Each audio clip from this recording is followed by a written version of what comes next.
Hello guys, स्वागत है आप सबका। तो आज हम बात करेंगे अदानी ग्रुप की कंपनी की। और यहाँ पर जो है सबसे पहले तो बात करें कि प्रदेश सरकार ने जो है अदानी को अलॉट की 480 एकड़ ज़मीन। जानिए क्या है प्लान। तो यहाँ पर जो है बात हो रही है, सबसे पहले तो गूगल आंध्र प्रदेश में जो है एआई डेटा सेंटर जो है बना रही है। पूरी वीडियो ज़रूर देखें। और राज्य सरकार ने इसके लिए विशाखापट्टनम और अनकापल्ली जिलों में जो है 480 एकड़ ज़मीन जो है वो आवंटित की है। गूगल की भारतीय यूनिट ने Adani infra India, Adani Connex India और अदानी पावर इंडिया को अपना नोटिफाइड पार्टनर बताया है। आगे अगर देखें तो आंध्र प्रदेश सरकार ने जो है अदानी गूगल जो है उनके लिए ये ज़मीन जो है वो डेटा सेंटर के लिए ज़मीन आवंटन की है। और ये डेटा सेंटर का बिजनेस जो है अभी अदानी एंटरप्राइज के अंदर है। तो इसके ऊपर, उस शेयर के ऊपर नज़र रख सकते हैं। मुझे ऐसा लग रहा है कि उसके अंदर लॉन्ग टर्म में अच्छी तेज़ी की संभावना रह सकती है। अभी पिछले दिनों के अंदर जो है उस शेयर के अंदर थोड़ी जो है गिरावट भी आई है, तो उसके ऊपर अपनी नज़र बना कर रख सकते हैं। और आगे ज़रा देखें तो राज्य में 1 गीगावाट क्षमता का एआई डेटा सेंटर स्थापित करने के लिए गूगल की कंपनी रेडेन इन्फोटेक इंडिया के partner Adani infra India private limited को विशाखापट्टनम और अनकापल्ली जिलों में जो है आवंटित की गई है वो ज़मीन।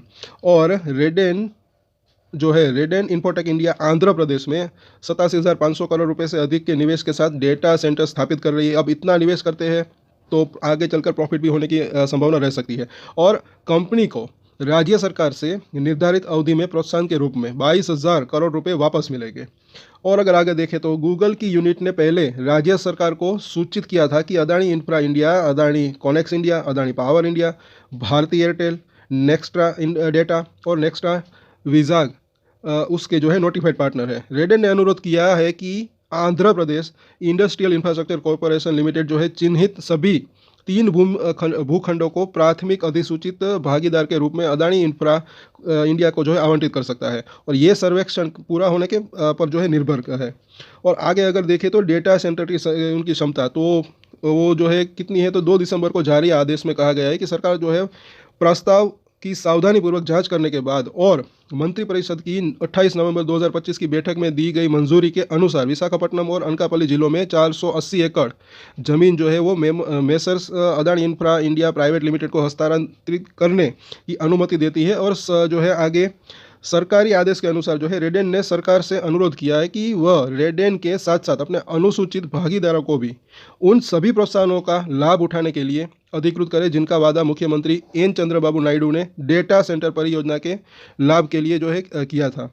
और आगे अगर देखें तो सरकारी आदेश में कहा गया है कि यह परियोजना उन्हीं सटीक मानकों के अनुसार बनाई जाएगी जिन्हें सर्च, यूट्यूब और वर्क स्पेस जैसी गूगल सेवाएं संचालित होती है। डेटा सेंटर की क्षमता जो है आमतौर पर उसके द्वारा खपत की जाने वाली बिजली से मापी जाती है।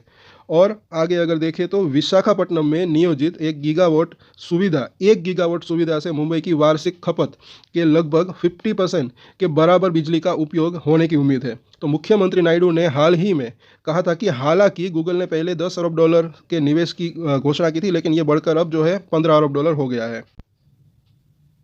सो ये इसकी पूरी रिपोर्ट है। जैसे कि हमने वीडियो की शुरुआत में बात की कि देखिए अब ये थोड़ा सा इसका जो है बिजनेस और यहाँ पर आगे बढ़ने की भी संभावना रह सकती है। और ये डेटा सेंटर का बिजनेस जो है अदानी एंटरप्राइज के अंदर आता है, तो इसके ऊपर नज़र बना के रख सकते हैं। मुझे ऐसा लग रहा है कि उसके अंदर एक अच्छी तेज़ी की संभावना रह सकती है। काफ़ी डाइवर्सिफाइड बिजनेस है। कल ही आई थिंक जो है हमने बात की थी, एक तो ये जो है इसका एयरपोर्ट बिजनेस हो, ये डेटा सेंटर का बिजनेस हो, एक जो है काफ़ी डाइवर्सिफाइड बिजनेस है। इंफ्रास्ट्रक्चर का बिजनेस हो, उसके अंदर तेज़ी की संभावना, एक ग्रोथ की संभावना रह सकती है। तो शेयर के अंदर भी तेज़ी की संभावना रह सकती है। और पिछले दिनों में शेयर थोड़े से घट भी गए हैं, तो उसके ऊपर चाहे तो अपनी नज़र बना कर रख सकते हैं। सो आज के वीडियो में इतना ही। और एक स्टैंडर्ड डिस्क्लेमर जो कि मैं हमेशा देता हूं, आप कोई भी ट्रेड ले उससे पहले अपनी रिसर्च करें, अपने फाइनेंशियल एडवाइजर की सलाह ले, उसके बाद ही कोई डिसीजन ले। और डिसीजन ले तो उसकी जिम्मेदारी मैच्योरिटी के साथ खुद ही ले। ये वीडियो में एजुकेशन पर्पस के लिए बनाए, मेरी तरफ से कोई भी बाय या सेल की रिकमेंडेशन नहीं है। Thank you.